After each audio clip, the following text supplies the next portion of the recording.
In 2011, a group of students on a school trip were attacked by one of the world's most deadly animals, the polar bear. Tragically, it killed one of the students while asleep in his tent. Hit that like button and subscribe right now. This is the tragic tale of Horatio Chapple. Welcome to Final Affliction. In one of the world's most northwestern areas, in between Norway and the North Pole, you would find a cluster of small islands known as Svalbard. Although conditions are very harsh in this desolate landscape, you can still find about 2,500 people living in Svalbard, fighting with the elements every day. If the freezing temperatures and frequent snowstorms were not enough to contend with, the residents are also outnumbered by one of the deadliest predators in the world, the polar bear. There are frequent bear attacks, with the animals constantly searching for food, and frequent deaths as a result for both people and the polar bears. Despite these risks, Svalbard is known for having a beautiful variety of Arctic wildlife, some that could only be seen on Svalbard itself. Tourists come to the area to see Svalbard reindeers, Arctic foxes, walruses, and a number of seal and whale species. Many also come to specifically see the polar bears. As their numbers are still decreasing, many believe it may be their last chance to see this amazing animal in the wild before they eventually go extinct. However, extra care must be taken around these animals, as they're known to actively hunt humans as prey. Horatio Chapple was just 17 years old in 2011 when he visited Svalbard with the British Schools Exploring Society for an adventure holiday. His parents were concerned about the possibility of bear attacks and was assured that many safety precautions were in place. Despite their concerns about their son camping in this predator's domain, they eventually relented and allowed him to go. He was described as inquisitive, hard-working, and determined, and was well-liked by his peers. He had a passion for medicine and was expected to become a brilliant doctor. However, this trip would change everything, and unfortunately Horatio would not be able to fulfill his dreams. The group arrived in Svalbard on July 23, 2011.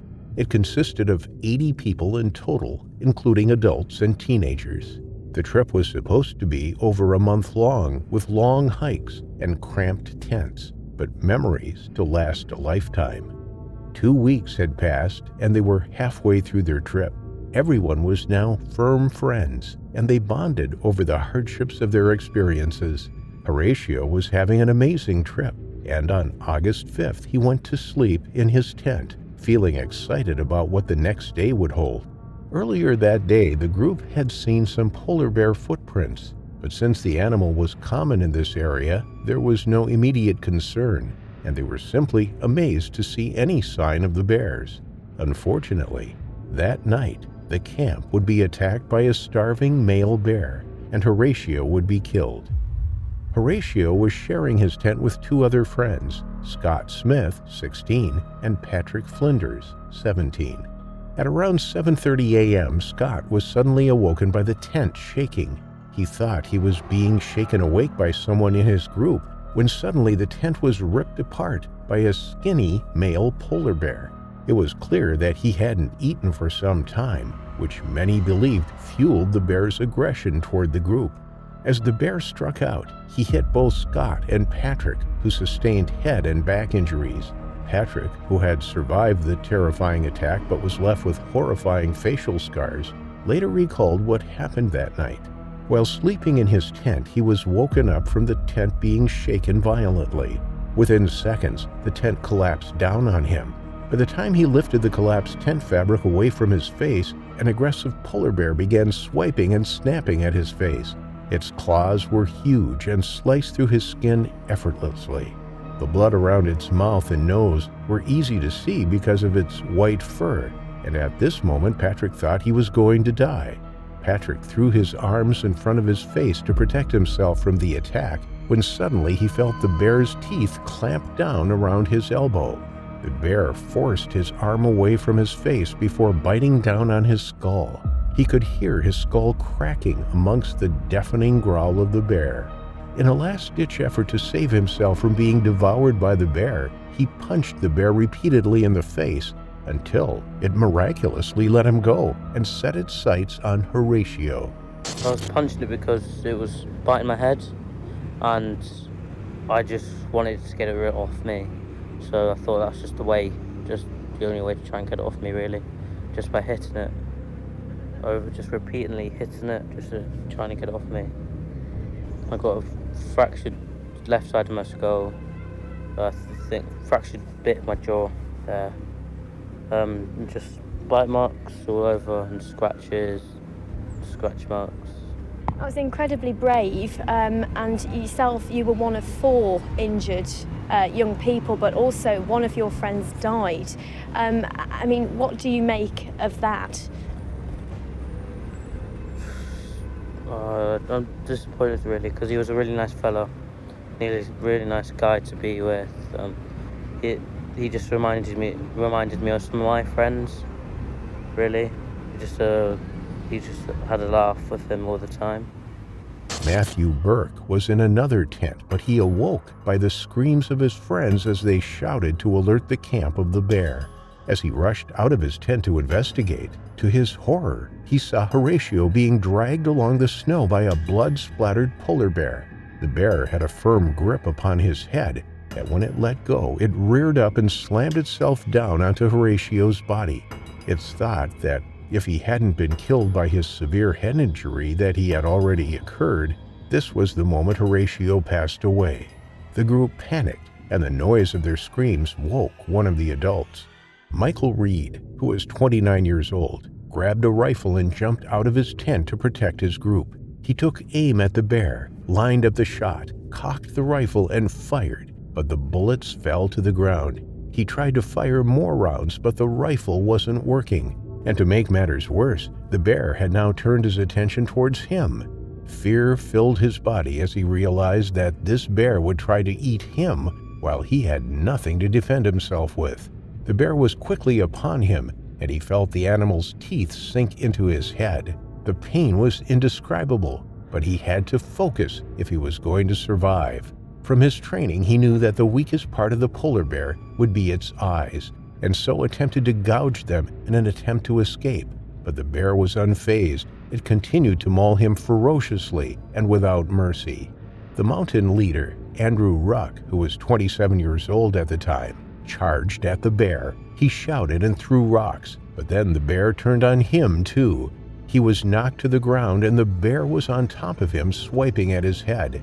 He stared at the bear, thinking that this would be his last moment on Earth, praying that he would be able to escape. Fortunately, his prayers were answered. Once Michael had escaped, he was able to grab the rifle, reload it, and with a massive bang, he shot the bear dead. They were safe, and he had survived an attack from one of the deadliest animals in the world. But how did this incident even happen in the first place? Why was a young man killed when his parents were assured that there was no danger to their son? Everyone in the group was supposed to be given pen flares for protection, as well as tripwires around the camp to alert them of nearby bears. But after an inquest, it was discovered that this was not actually the case. It was revealed that only the team leaders were given these devices, not all members of the group. This was a fatal mistake. If Horatio or any other member of the group had these devices like they'd planned, they would have been able to fire them at the bear and would have likely avoided death. The team leader explained that while it was their plan to give everyone a pen flare, they realized once they got to the base camp that they hadn't packed enough. A fatal mistake. But how did the bear get this close in the first place? The tripwire surrounding the camp was meant to alert the group of approaching animals with a large bang. There are usually 4 devices set up around a camp, using corner paths attached to fine fishing line which would act as a tripwire. The first issue arose when the group had to use 3 devices instead of 4 and made a triangular campsite instead of a square. The devices themselves were not complete as there was a shortage of triggers, making them essentially useless. Ultimately, the protections set up around the camp were not enough, and the devices did not fire when they were most needed. In addition, due to the presence of the tripwires, Leaders believed it was safe enough to not organize a bear watch. Everyone simply went to bed, rather than designating shifts throughout the night to watch out for bears.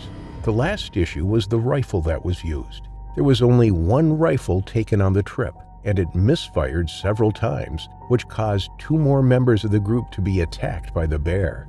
The rifle in question was a Moser 98K rifle, which dated back to the Second World War. It was improperly stored and handled, and the training of the team was extremely limited, which was the final fatal mistake the group had made. After the team returned home and Horatio's body was returned to his family, the inquest found that the British School Exploring Society did not act criminally negligible under criminal law, but admitted that this death was caused by a number of unfortunate circumstances. His parents tried to appeal this decision, but Norwegian prosecutors also agreed that no criminal charges could be brought. Instead, to help Horatio's family grieve, they set up a charity in his name called Horatio's Garden. When he was alive, he would often volunteer at Salisbury's Spinal Center and suggested that a garden be created outside the wards, giving the paralyzed patients and their families somewhere beautiful to visit. There are currently 8 of these gardens across the UK, and in 2019, Her Royal Highness Princess Eugenie became a royal patron of the charity. Horatio has been able to change the lives of countless patients and their families, even after his unfortunate final affliction.